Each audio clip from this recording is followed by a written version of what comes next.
Bien-aimés dans le Seigneur, Beloved in the Lord, nous vous saluons au nom de notre Seigneur Jésus-Christ. we greet you in the name of our Lord Jesus Christ. Nous sommes très heureux de vous informer We're very happy to inform you que notre prochain séminaire that our next seminar aura lieu, comme d'habitude, à Noisy-le-Sec, will take place as usual in Noisy-le-Sec le samedi 24 juin, on Saturday the 24th of June de 14h30 à 18h.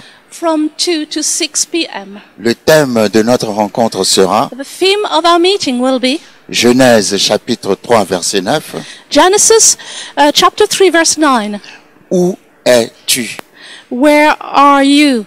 La Bible dit que après avoir péché, The Bible says after sinning, Adam partit se cacher. Adam went to hide. Et lorsque Dieu va s'adresser à lui, And when God is going to speak to him, il va lui he demander will ask, où es-tu? where are you? Quand Dieu demande à quelqu'un où es-tu, When God asks to someone, where are you? ça ne veut pas dire que Dieu ne sait pas où tu es, It does not mean that God does not know where you are. mais Dieu veut que tu prennes conscience de là où tu es. But God wants you to become aware of where you are. On peut retourner la question autrement. We can ask the question differently. Où es-tu? Where are you? Où en es-tu? Or where are you at? Donc Dieu avait une mission So God had a mission. et par rapport à cette mission, And according to this mission, il voulait savoir où était Adam. he wanted to know where Adam was. On peut te reposer la même question aujourd'hui. We could ask you the same question today. Où es-tu? Where are you? Vous êtes vraiment invité à ce séminaire. You're really invited to this seminar. Je suis sûr que ça va déclencher quelque chose en vous I believe it's going to trigger something in you qui va tous nous permettre de savoir où nous en sommes that will allow you to know where you are at par rapport au plan que Dieu a fixé à notre vie. compared to the plan that God has fixed for your life. Donc, que le Seigneur vous bénisse So may the Lord bless you. et rendez-vous samedi prochain, So we'll meet again next month le 24 juin, on the 24th of June, comme d'habitude à Noisy-le-Sec. as usual at Noisy-le-Sec. Que le Seigneur vous bénisse. May the Lord bless you. Merci. Thank you.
Gloire à Dieu. Genèse chapitre 3, verset 9. Mais l'Éternel Dieu appela l'homme et lui dit, où es-tu? Demande à ton voisin, où es-tu? Où es-tu?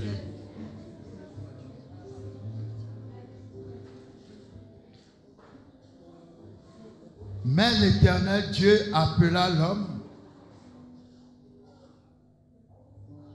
et lui dit, où es-tu?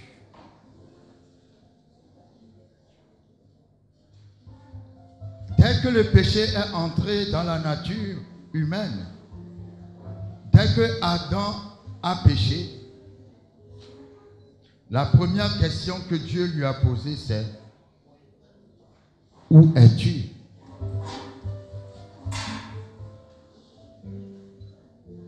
Parce que avant le péché, Dieu avait l'habitude de rencontrer Adam à une place spécifique.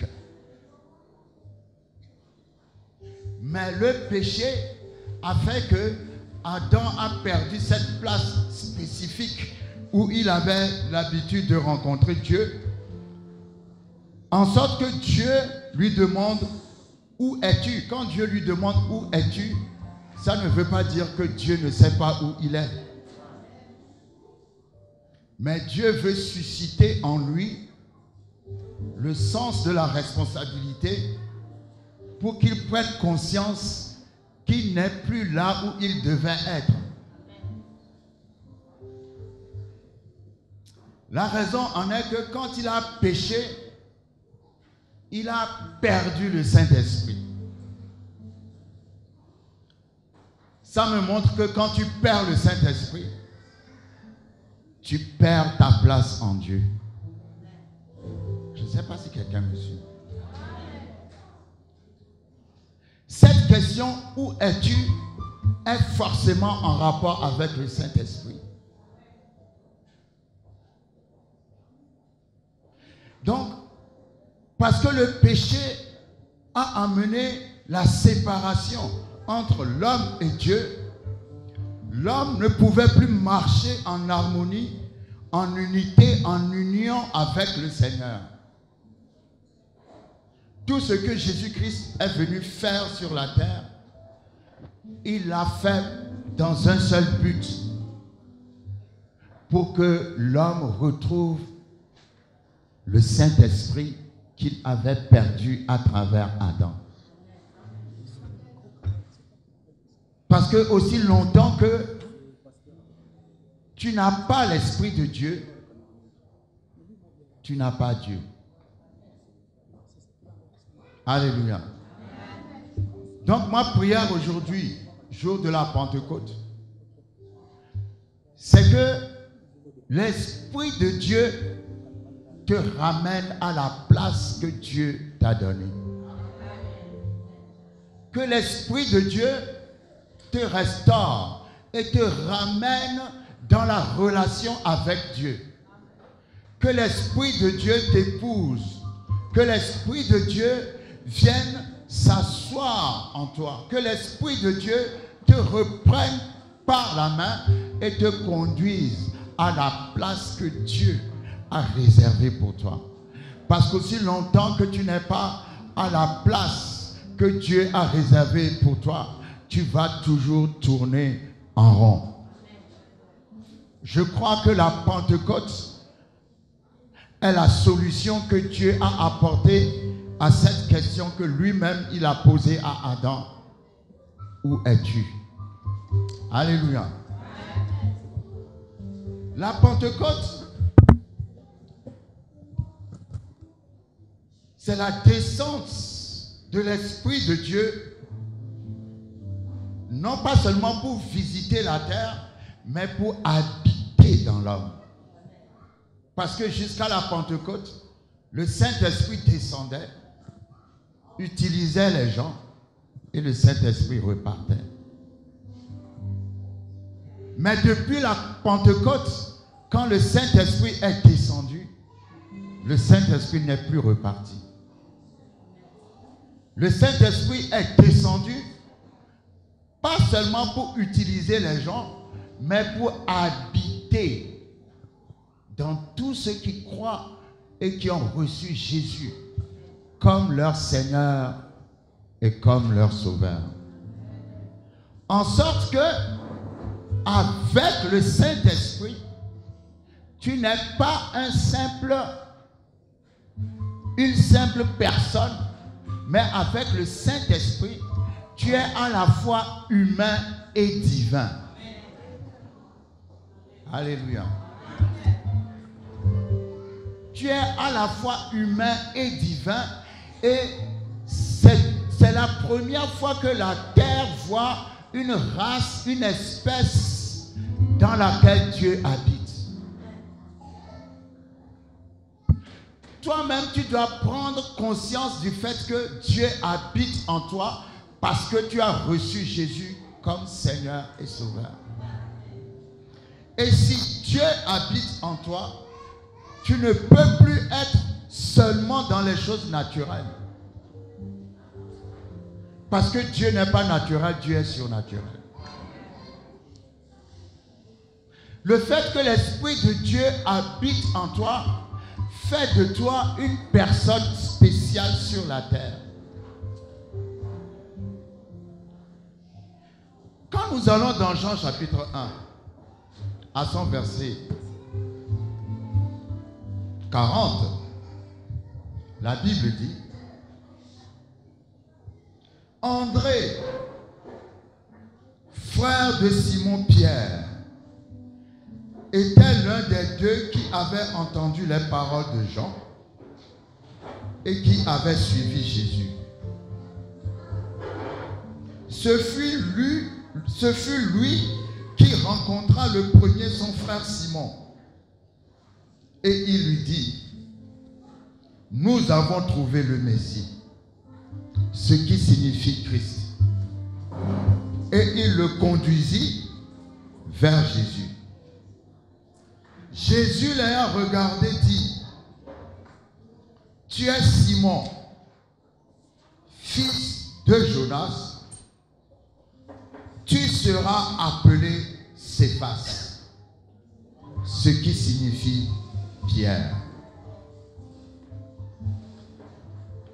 Quand André a rencontré son frère Simon, il a dit à Simon, nous avons trouvé le Messie. Et Simon a suivi son frère André pour aller rencontrer Jésus. Et lorsqu'ils ont rencontré Jésus, la Bible dit, Jésus a regardé Simon. Et il a dit à Simon, tu es Simon, fils de Jonas. Tu seras appelé Céphas, qui signifie Pierre. Dis à ton voisin, je serai. Quand tu rencontres Jésus, tu ne peux plus rester comme tu as toujours été. Quand tu reçois Jésus, tu ne peux plus rester comme tu as toujours été.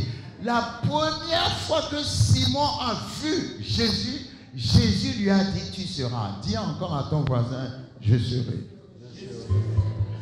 Parce que Jésus ne voit pas ce que tu es, mais il voit ce que tu peux être.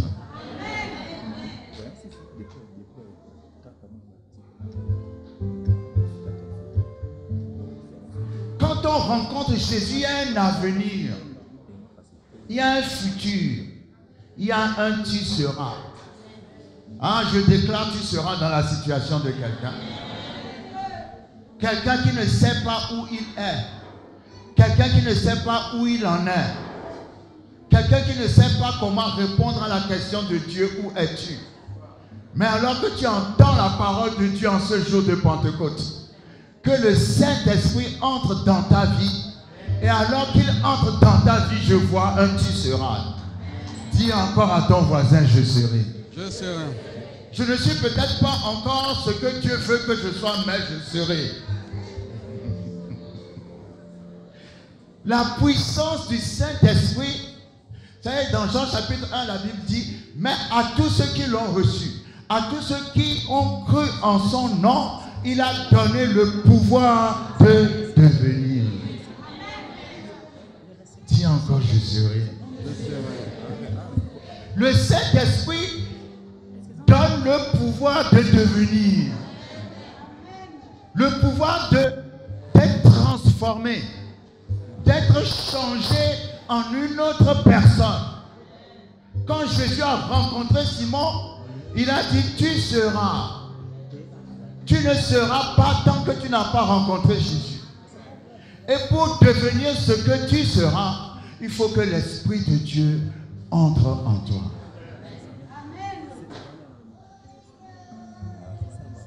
Simon-Pierre a marché avec le Maître.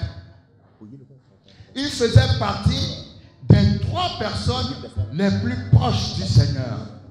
Il y avait Simon-Pierre, il y avait Jacques et il y avait Jean. Ces 3-là ont fait expérimenter avec Jésus des choses que les autres n'ont pas expérimentées. Ils avaient une relation proche avec le Seigneur.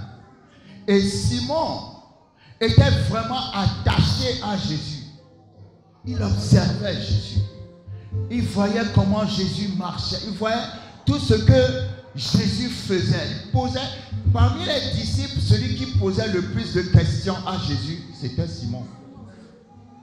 Il avait toujours des questions. Il avait toujours cette envie de faire comme le maître. Quand ils étaient dans la barque et que Jésus marchait sur les eaux, de tous les disciples, celui qui voulait faire comme Jésus, c'était Pierre. Il était tellement curieux des choses du Seigneur que lorsque le Seigneur a posé la question, qui dites-vous que je suis? Il était celui qui a eu la révélation. Tu es le Christ, le Fils du Dieu vivant. Amen.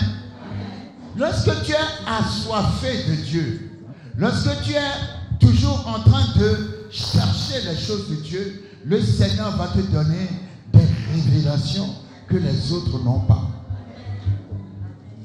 Le nom Simon, c'est un nom, dans son caractère, c'était quelqu'un sur qui on ne pouvait pas compter. Et on a vu la révélation de Simon le jour où on a arrêté Jésus. Et que quelqu'un a dit à Simon, toi aussi tu étais parmi les gens qui suivaient le Seigneur. Et Simon a dit, je ne l'ai jamais vu. Vous êtes sûr que c'est de moi que vous parlez ou bien il y a quelqu'un? Vous parlez de moi? Non, mais je ne le connais pas. Ça, c'est Simon. Alléluia. Celui qui renie. Celui en qui on ne peut pas avoir confiance. Alléluia. Celui qui avait une vie... vous savez, il y a des moments... on peut avoir une vie d'errance. Tu vis parce qu'il faut vivre. Il n'y a pas d'objectif dans ta vie. Il n'y a pas de rêve. Toi-même, tu ne sais pas où tu es. Tu ne sais pas où tu en es. Tu ne sais pas quel est le... Pourquoi même tu es sur la terre. Tu vis parce qu'il faut vivre. Alléluia. Simon, c'était un homme qui n'avait pas de caractère. Et c'était quelqu'un qui était toujours gouverné par la peur. Vous savez, quand vous n'êtes pas avec le... Quand le Saint-Esprit n'est plus avec vous, vous êtes gouverné par la peur. Parce que quand le péché est arrivé et que Dieu a demandé à Adam, où es-tu? Il a dit, il a répondu à Dieu qu'il s'est caché parce qu'il avait peur. Là où il n'y a pas l'Esprit de Dieu, c'est la peur qui règne. Quand le Saint-Esprit n'est pas en toi, tu vis une vie de peur.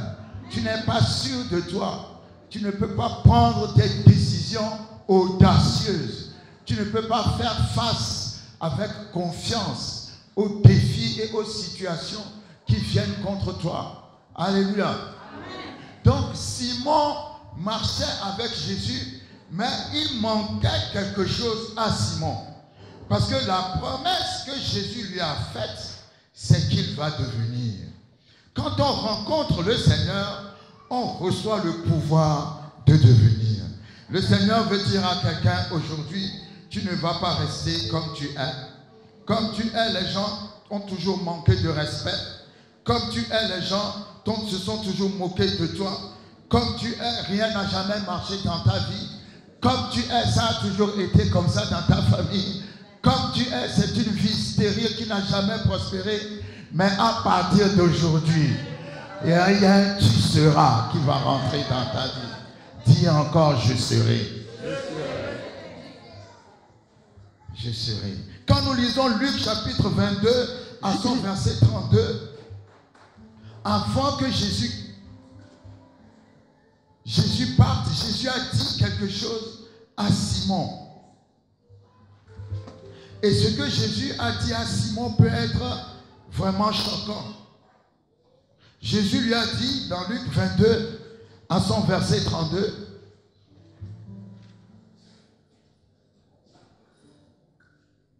à partir du verset 31, le Seigneur dit, Simon, Simon, Satan vous a réclamé pour vous cribler comme le froment. Mais j'ai prié pour toi, afin que ta foi ne défaille point. Et toi, quand tu seras converti, Simon a marché avec Jésus pendant 3 ans et demi, mais il n'était pas converti.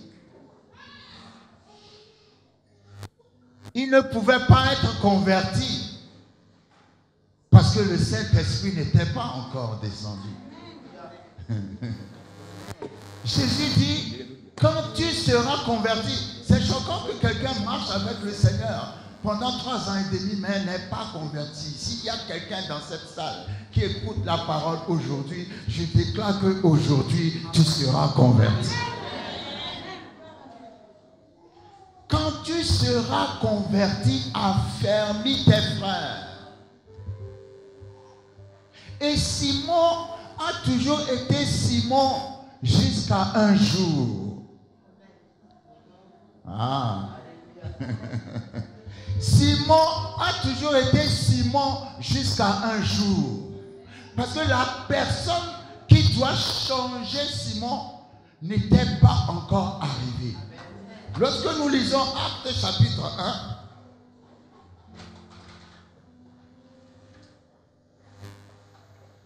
nous voyons par là que tu ne peux pas changer sans le Saint-Esprit.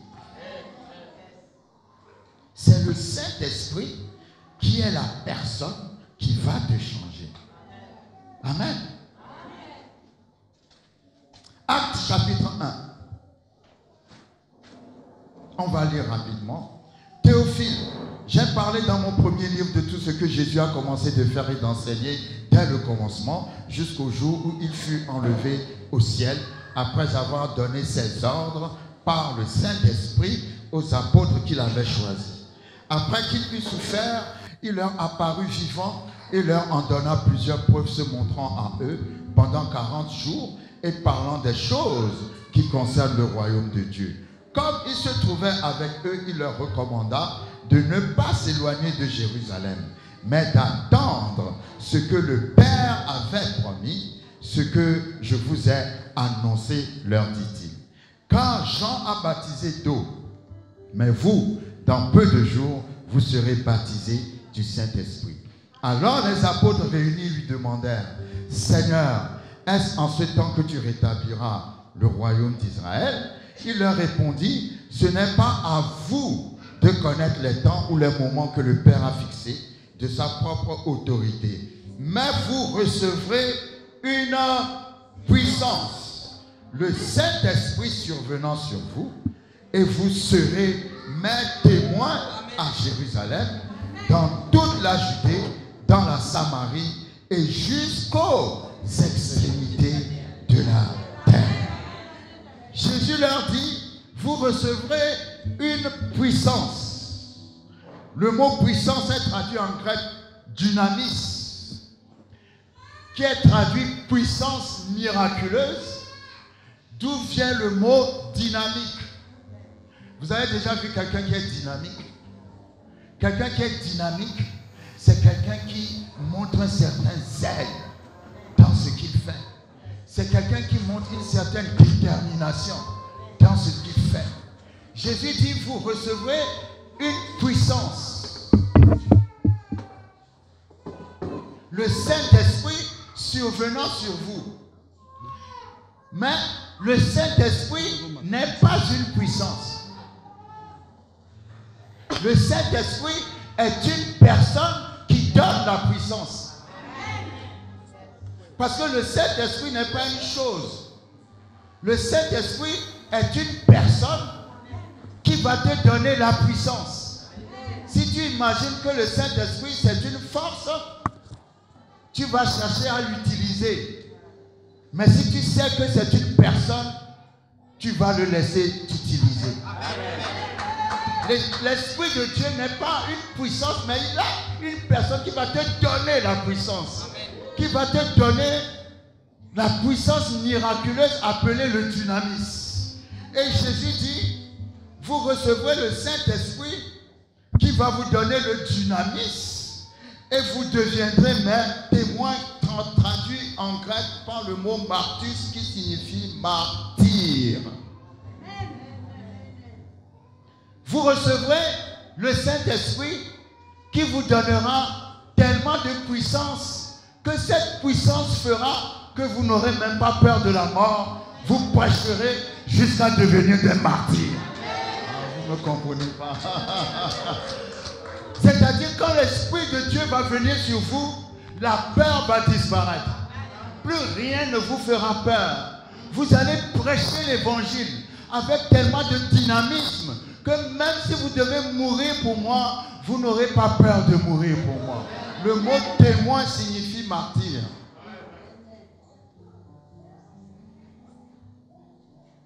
Quand l'Esprit de Dieu vient, tu n'es plus la même personne. Et la Bible dit, après avoir dit cela, il fut élevé pendant qu'il le regardait et une nuée le déroba à leurs yeux. Jésus a été enlevé devant les disciples. Vous savez, Dieu ne fait jamais rien sans l'avoir d'abord montré. Nous avons vu l'enlèvement d'Enoch. Nous voyons ici l'enlèvement de Jésus. Tout ça, c'est pour dire que l'enlèvement de l'Église va se faire. Il y a des gens qui ne croient pas à l'enlèvement. Mais la Bible est remplie d'enlèvements. Jésus a été enlevé devant eux. Nous aussi, nous serons enlevés comme Jésus. Et la Bible dit, alors que Jésus était enlevé, verset 11, deux hommes vêtus de blanc leur apparurent et dirent, hommes galiléens, pourquoi vous arrêtez-vous à regarder au ciel? Ce Jésus qui a été enlevé au ciel du milieu de vous viendra de la même manière que vous l'avez vu allant au ciel. Alors ils retournèrent à Jérusalem de la montagne appelée des Oliviers, qui est près de Jérusalem à la distance d'un chemin de sabbat. Quand ils furent arrivés, ils montèrent dans la chambre haute où ils se tenaient d'ordinaire. C'étaient Pierre, Jean-Jacques, André, Philippe, Thomas, Barthélemy, Matthieu, Jacques, fils d'Alphée, Simon le Zélote et Jude, fils de Jacques. Tous, d'un commun accord, persévéraient dans la prière avec qui? Avec qui? Avec les femmes et Marie, mère de Jésus, et avec les frères de Jésus. En ces jours-là, Pierre se leva au milieu des frères. Le nombre des personnes réunies était environ 120. Ils étaient tous ensemble dans la chambre haute et ils étaient au nombre de 120. Dans la chambre haute, ils attendaient la promesse qui est le Saint-Esprit. La Bible dit, ils persévéraient dans la prière. Persévérer dans la prière veut dire tu pries, la chose ne vient pas, mais tu continues de prier. Jusqu'à ce que ce pourquoi tu pries se manifeste. Ils ne priaient pas, ils persévéraient dans la prière. Quelqu'un a besoin de persévérer dans la prière. Amen. Et la Bible dit, ils étaient 120. Et parmi les 120, il y avait des hommes et il y avait des femmes. Il y avait des hommes et il y avait des femmes. Jésus n'a pas dit, dans la chambre haute, il ne doit pas y avoir de femmes. Il ne doit y avoir que des hommes. Non, non. Il y avait des hommes et il y avait des femmes. Je rends grâce à Dieu qu'il y avait des femmes. Parce que je ne connais pas quelqu'un qui peut prêcher sans le Saint-Esprit.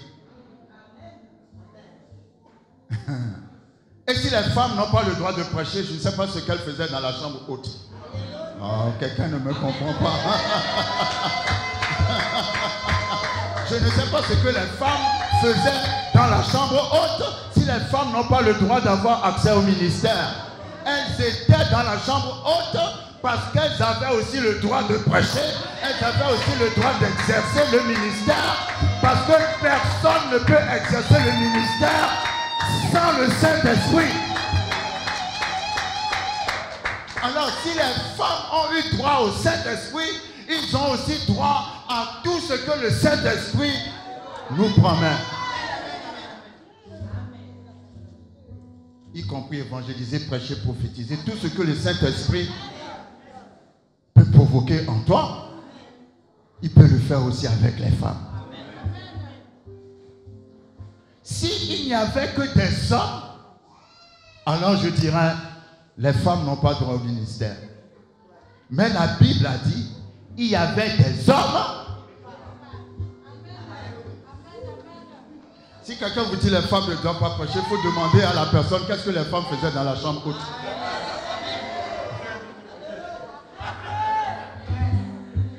Parce que sans le Saint-Esprit, tu ne peux pas prêcher. Sans le Saint-Esprit, tu ne peux rien faire dans le ministère. Si elles étaient dans la chambre haute, elles attendaient le Saint-Esprit pour être qualifiées pour le ministère. Alléluia. Et la Bible dit, Actes chapitre 2, le jour de la Pentecôte, ils étaient tous ensemble dans le même lieu. Vous savez, cette phrase-là, c'est une phrase très profonde. Le jour de la Pentecôte, ils étaient tous ensemble dans le même lieu. C'est parce qu'ils étaient tous ensemble dans le même lieu que la Pentecôte est arrivée. Aussi longtemps que vous serez tous ensemble dans le même lieu, il y aura toujours une manifestation spéciale du Saint-Esprit. Il y aura toujours une Pentecôte à chaque fois que vous serez ensemble. Être ensemble veut dire être unis, être un, dans le même lieu, pas de gauche à droite. Les gens qui courent toujours de gauche à droite. Ce dimanche, on te voit au nord, l'autre dimanche, tu es au sud, après tu es à l'est, après tu es à l'ouest. Non, non, dans le même lieu. Ils étaient ensemble dans le même lieu. Et tout à coup, il vint du ciel un bruit comme celui d'un vent impétueux. Et il remplit toute la maison où ils étaient assis. Des langues semblables à des langues de feu leur apparurent, séparées les unes des autres, et se posèrent sur chacun d'eux. Et ils furent tous remplis du Saint-Esprit et se mirent à parler en d'autres langues, selon que l'Esprit leur donnait de s'exprimer. Vous savez, être baptisé dans l'Esprit ne signifie pas seulement parler en langue. Il y a le parler en langue, mais il y a aussi les autres dons. Tout le monde se fixe seulement sur le parler en langue. Non, tu es baptisé dans l'Esprit, tu parles en langue, tu prophétises, tu fais des miracles. Tout ce que Jésus fait, tu le fais. Amen. Et la Bible dit, verset 7, ils étaient tous dans l'étonnement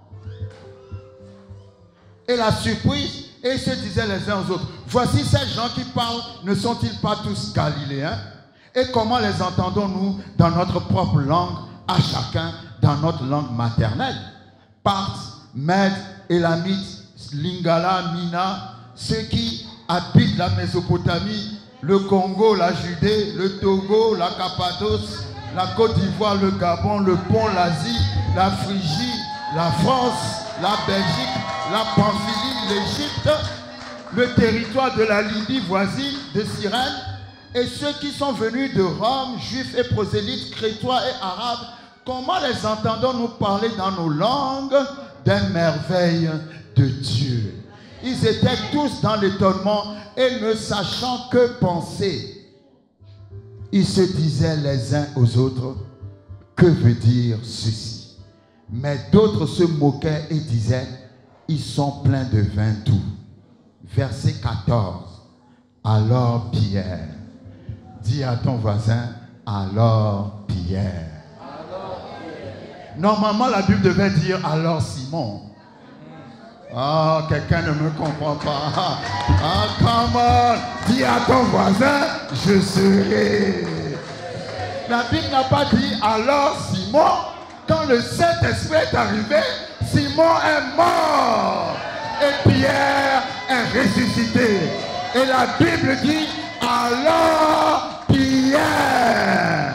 Pierre le poltron, le peureux, celui qui renie Jésus, alors Pierre s'est levé. Parce que ce n'est plus la même personne. Le Saint-Esprit est arrivé, le Saint-Esprit l'a transformé. Il est passé de Simon le peureux à Pierre, celui qui est devenu stable. Aujourd'hui, tu vas passer de l'instable au stable. Jésus lui a dit, tu es Simon, tu es vacillant.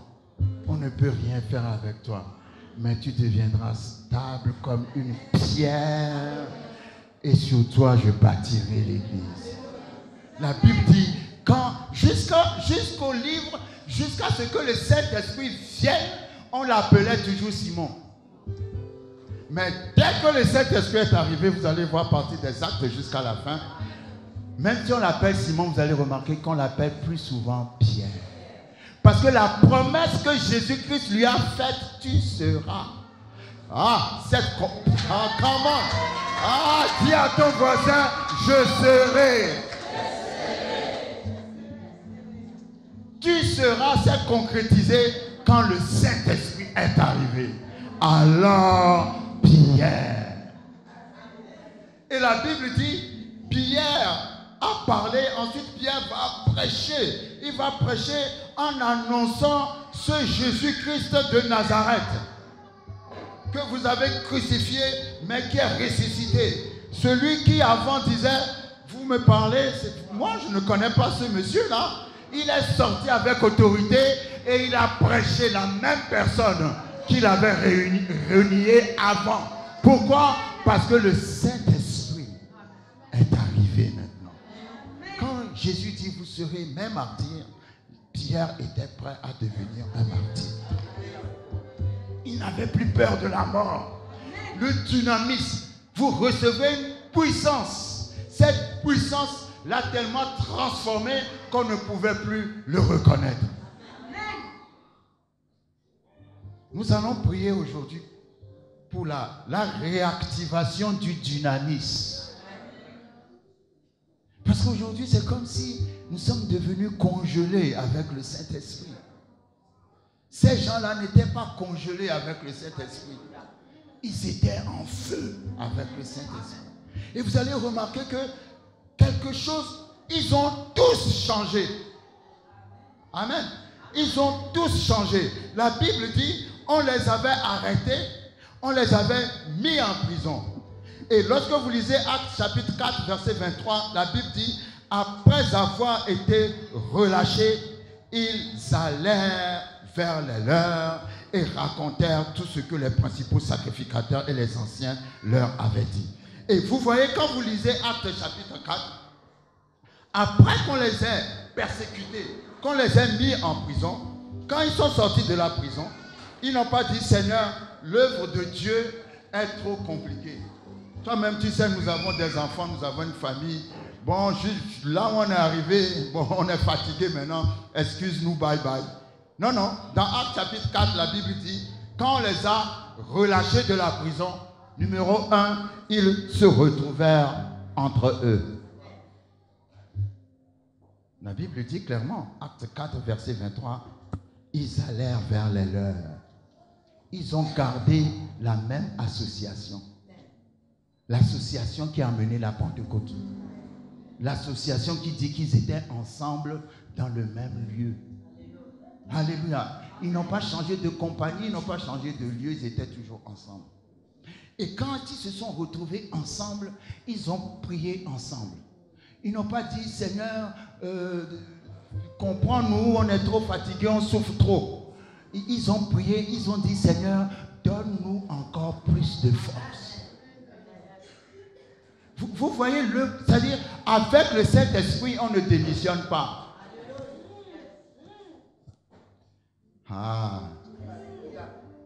Il y a ce verset dans la Bible. Il faudra que je mémorise ce verset. Au moment où, parce que ce verset est un verset qui m'a toujours parlé, c'est un verset vraiment révolutionnaire pour moi. La Bible dit, quand ils étaient venus arrêter Jésus, la Bible dit, Jésus, sachant ce qui devait lui arriver, s'avança. Ah, ça c'est trop fort. Pour moi, c'est le plus beau verset. Jésus, sachant qu'on allait l'arrêter, on allait déchirer son corps, on allait le crucifier, on allait mettre une couronne d'épines sur sa tête, on allait cracher sur lui, on allait le déchirer, il allait mourir. Après avoir vu tout ça, il s'avança. Dis à ton voisin, avance. Quand on a le Saint-Esprit, rien ne peut te faire reculer et rien ne peut te faire arrêter. Vous recevrez une puissance et cette puissance-là fera que rien ne pourra vous faire reculer et rien ne pourra vous arrêter. Jésus savait, sachant tout ce qui devait lui arriver, s'avança. Il ne recula pas, il s'avança. La Bible dit, ils ont prié que Dieu leur donne encore plus de force. Et quand vous lisez le passage, toujours Actes chapitre 4, la Bible dit, Actes 4, verset 27. En effet, contre ton saint serviteur Jésus, que tu as oint, Hérode et Ponce Pilate se sont ligués dans cette ville avec les nations et avec les peuples d'Israël, pour faire tout ce que ta main et ton conseil avaient arrêté d'avance. Et maintenant, Seigneur, vois leurs menaces et donne à tes serviteurs d'annoncer ta parole avec une pleine assurance, en étendant ta main pour qu'il se fasse des guérisons, des miracles et des prodiges par le nom de ton saint serviteur Jésus. Et la Bible dit, quand ils eurent prié, le lieu où ils étaient assemblés trembla. Quand tu avances, la menace tremble. Quand tu avances, l'ennemi tremble. Quand tu recules, il est content. Quand tu t'arrêtes, il est content. Mais quand tu avances, il tremble. Quand ils ont fini de prier cette prière, Dieu était tellement touché par cette prière que le lieu où ils étaient, ce lieu a tremblé. Le Saint-Esprit les utilisait tellement dans les guérisons, dans les miracles, que les gens même étaient étonnés. Parce qu'il y avait une sorte de, je ne sais pas comment dire, de révolution. Le Saint-Esprit amène la révolution. Avec le Saint-Esprit, tu ne peux pas être calme. Avec le Saint-Esprit, tu ne peux pas rester assis, les bras croisés. Quand les gens les voyaient agir, Actes chapitre 4, verset 13.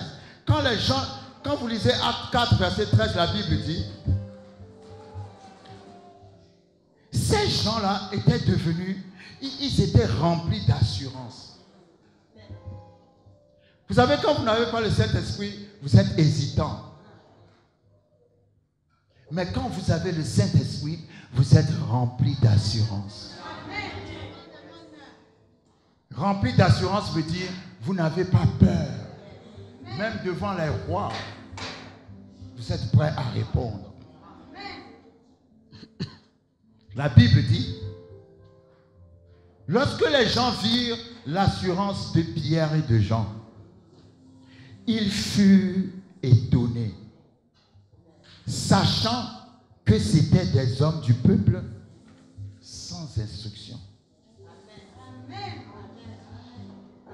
Ils n'ont pas été à l'école. Je suis content que le Saint-Esprit utilise aussi ceux qui n'ont pas été à l'école. C'était des gens du peuple sans instruction. Et les gens étaient tellement étonnés. Comment des gens sans instruction peuvent faire d'aussi grandes choses? Et j'aime bien le verset suivant dit, et ils les reconnurent pour avoir été avec Jésus. Oh, comment tu ne peux pas avoir été avec Jésus et rester le même? Tu ne peux pas avoir reçu Jésus et rester le même. Tu ne peux pas avoir rencontré Jésus et rester le même. Les gens se sont dit, mais c'est Pierre et Jean, ces gens-là, ce sont des gens simples. Ils n'ont même pas fait des études.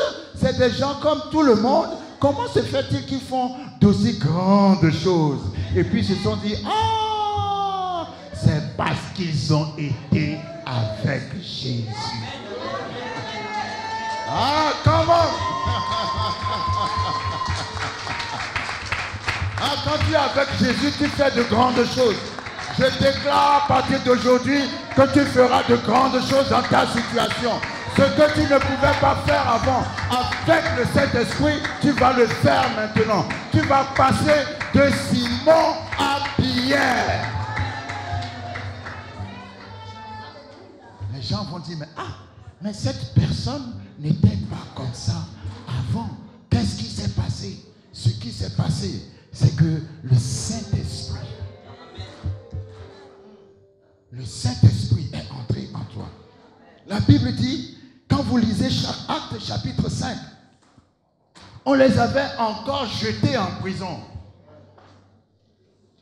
Vous savez, les prisons, les épreuves, toutes ces choses-là sont sur le chemin du croyant. Mais ces choses-là ne peuvent pas arrêter l'appel que Dieu a mis sur ta vie. On les a encore jetés en prison et Dieu a envoyé un ange. Il y a un ministère que je ne vois pas beaucoup à l'œuvre en notre temps, c'est le ministère des anges. Parce que dans le livre des Actes, on voit les anges en activité partout.